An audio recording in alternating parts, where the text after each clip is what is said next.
जय हिंद साथियों, स्वागत है आप सभी का आपके अपने YouTube चैनल पारा चंपारण वाला में। मैं अवनीश पांडे इस सुबह की ठंडी ठंडी मौसम में गर्मा गर्म करंट के अफेयर्स के साथ हाजिर हूं। सबसे पहले तो मैं कल एक सवाल पूछा था और मैंने बोला था कि जो लोग इसका जवाब देंगे कमेंट में मैं उनका नाम जरूर चर्चा करूंगा।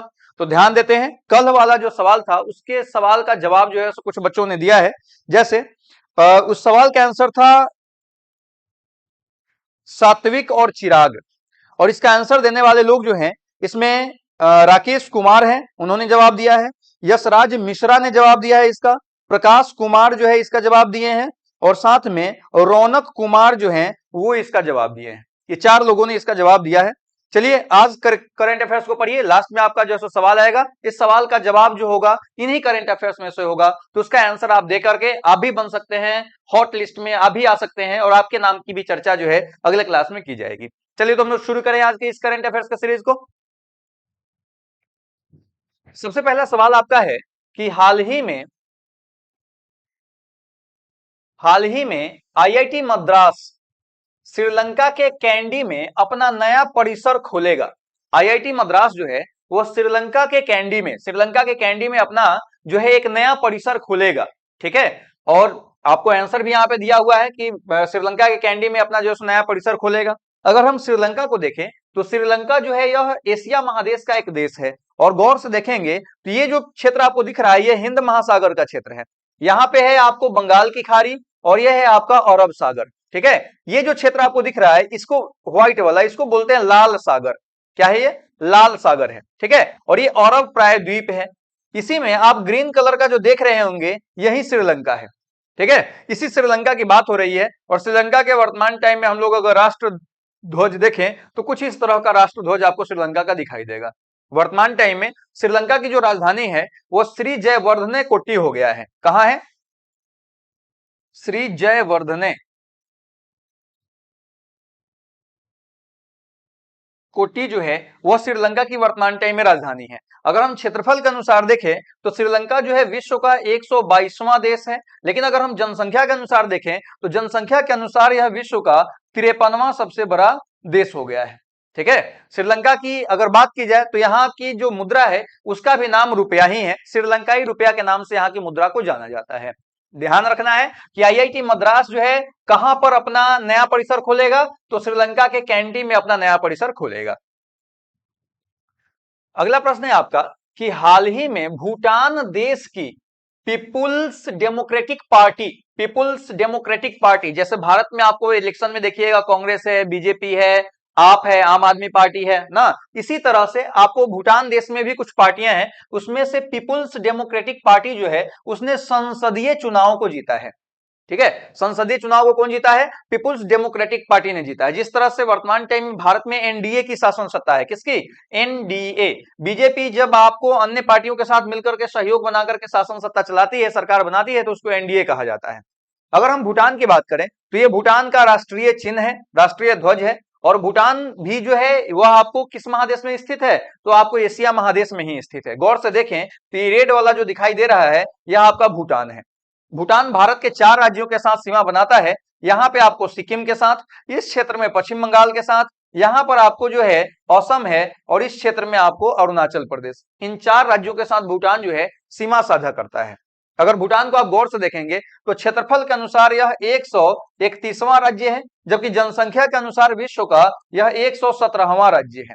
ठीक है, यानी जनसंख्या यहाँ की कम है। इसकी राजधानी जो है वह थिम्पू है, और यहाँ की मुद्रा का नाम है न्यू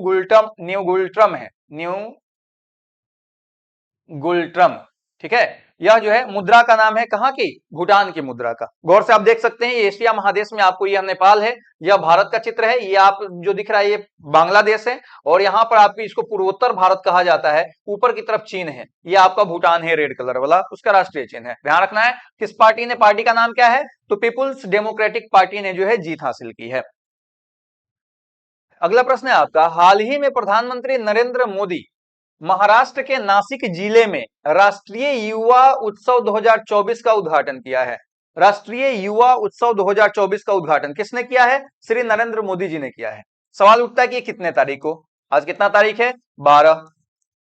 12 जनवरी 2024 को आपको राष्ट्रीय युवा उत्सव 2024 जो है मनाया गया है। राष्ट्रीय युवा उत्सव 2024 यह 12 जनवरी जो होता है यह विवेकानंद का जन्म दिवस होता है और इसी दिन हम लोग राष्ट्रीय युवा दिवस के रूप में मनाते हैं। और इसी का उद्घाटन जो है भारत के वर्तमान प्रधानमंत्री नरेंद्र दामोदर दास मोदी के द्वारा किया गया है। आपसे एक सवाल पूछा जा सकता है कि जो राष्ट्रीय युवा उत्सव 2024 है इसका थीम क्या है, तो ध्यान रखिएगा इसका थीम क्या है, it's all in the mind. It's all in the mind वो थीम है आपका राष्ट्रीय युवा उत्सव 2024 का।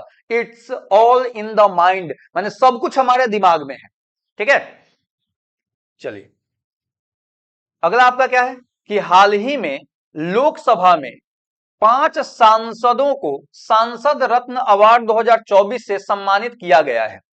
लोकसभा में किया गया है, इनको जो है सरकार पुरस्कृत भी करेगी। यह 17 फरवरी को इनको जो है पुरस्कृत किया जाएगा। 17 फरवरी को कहां पे पुरस्कृत किया जाएगा, तो इनको किया जाएगा राजधानी में। भारत की राजधानी कहां है, न्यू दिल्ली में। ठीक है, 5 सांसदों को, अगर हम 5 सांसदों की बात करें तो 5 सांसद है कौन कौन, तो ध्यान रखिएगा सुकांत मजुमदार बीजेपी के ही सांसद हैं। सुकांत मजुमदार कहां पे, बंगाल में, पश्चिम बंगाल में, उनको जो है सो सम्मानित करेगी। दूसरे व्यक्ति आपको वर्तमान टाइम में महाराष्ट्र के मुख्यमंत्री हैं एकनाथ शिंदे, उन्हीं के पुत्र है श्रीकांत एकनाथ शिंदे, उनको जो है सो पुरस्कृत करेगी। तीसरा जो व्यक्ति है वो सुधीर गुप्ता है, ये भी बीजेपी से संबंध रखते हैं। चौथे जो है राम सिंह कुल्हई है, राम सिंह कुल्हई, हाँ ये जो है आपको एनसीपी के सदस्य हैं और एनसीपी पार्टी से आते हैं ये। और पांचवें जो हैं कुलदीप राय शर्मा जो कांग्रेस के हैं, कुलदीप राय शर्मा, ध्यान रखिएगा पांचों आदमी का नाम। इन पांचों को जो है संसद रत्न अवार्ड 2024 से सम्मानित किया जाएगा 17 फरवरी को राजधानी क्षेत्र दिल्ली में। अगला प्रश्न है आपका कि हाल ही में केंद्रीय मंत्री नितिन गडकरी ने पंजाब राज्य में 4000 करोड़ रुपए की 29 राजमार्ग परियोजनाओं का लोकार्पण और शिलान्यास किया है। ठीक है, ये बात सही है, ध्यान रखना है कि नितिन गडकरी ने 4000 करोड़ का रुपए का शिलान्यास कितने, तो 29 राजमार्गों को कहां पर, पंजाब में किया है। पंजाब अगर देखिएगा ये जो रेड वाला दिखाई दे रहा है यही पंजाब है आपका। ठीक है, रेड से दिखाई दे रहा होगा। पंजाब की अगर बात करें तो यह अंतरराष्ट्रीय सीमा बनाता है और किसके साथ, तो पाकिस्तान के साथ पंजाब जो है अंतरराष्ट्रीय सीमा साझा करता है। क्लियर है, ये आप ध्यान रखेंगे। अगला प्रश्न है आपका कि हाल ही में भारतीय अंतरराष्ट्रीय विज्ञान महोत्सव 2023 का 9वां संस्करण 17 से 20 जनवरी 2024 तक हरियाणा के फरीदाबाद में आयोजित किया जाएगा। ठीक है, क्वेश्चन आंसर दोनों इसी में है। प्रोग्राम का नाम क्या है, तो भारतीय अंतरराष्ट्रीय विज्ञान महोत्सव 2023 कितने नंबर का है, 9वें नंबर का है। कब से कब तक, तो 17 से 20 जनवरी 2024 तक। कहां पर, हरियाणा के फरीदाबाद में आपको जो है सो यह प्रोग्राम आयोजित किया जाना है। क्लियर है। अगला प्रश्न है आपका कि हाल ही में केंद्रीय मंत्री पुरुषोत्तम रूपाला ने पश्चिम बंगाल राज्य में सागर परिक्रमा चरण 12 का नेतृत्व किया है। ठीक है, इसमें पुरुषोत्तम रूपाला सबसे पहली बात है। तो पुरुषोत्तम रूपाला कौन है, तो ये केंद्रीय मंत्री हैं। केंद्रीय में कौन से मंत्री हैं, तो पुरुषोत्तम रूपाला जो है पशुपालन, डेयरी और आपका मत्स्य पालन मंत्री है। केंद्रीय पशुपालन, डेयरी और मत्स्य पालन मंत्री वर्तमान टाइम में पुरुषोत्तम रूपाला है। और इन्होंने पश्चिम बंगाल में सागर परिक्रमा चरण 12 का नेतृत्व किया है। एक्चुअली ये सागर परिक्रमा चरण 12 है क्या, तो एक्चुअली जो है मछुआरों को या मत्स्य पालन करने वालों को आर्थिक सहायता प्रदान करना, उनके आर्थिक उत्थान में मदद करने के लिए यह परियोजना चलाई जाती है, जिसका 12वें चरण का उद्घाटन पश्चिम बंगाल में किया गया है। यानी पश्चिम बंगाल के मछुआरों के उत्थान के लिए, उनके जीविकोपार्जन को और बढ़ाने के लिए यह प्रोग्राम चलाया जा रहा है। अगला प्रश्न है आपका कि हाल ही में भारतीय नौसेना ने हैदराबाद में स्वदेशी दृष्टि 10 स्टारलाइन ड्रोन, दृष्टि 10 स्टारलाइन ड्रोन का नाम है, यह स्वदेशी है यानी कि भारतीयों के द्वारा निर्मित है। हैदराबाद में भारत की नौसेना ने अनावरण किया है। देखिए आपको जो ये चित्र दिखाई दे रहा है यही है आपको दृष्टि 10 स्टारलाइन ड्रोन, यानी कि यह अपनी आंख से कहां पे नजर रखेगा, तो हिंद महासागर और लाल सागर। अभी अभी हमने आपको दिखाया था हिंद महासागर और लाल सागर के क्षेत्रों में होने वाली आपातकालीन गतिविधियों पर यह अपनी पूरी दृष्टि रखेगा। इस ड्रोन का नाम है दृष्टि 10 स्टारलाइन ड्रोन। ठीक है, भारतीय नौसेना ने हैदराबाद में इसको जो है लॉन्च किया है।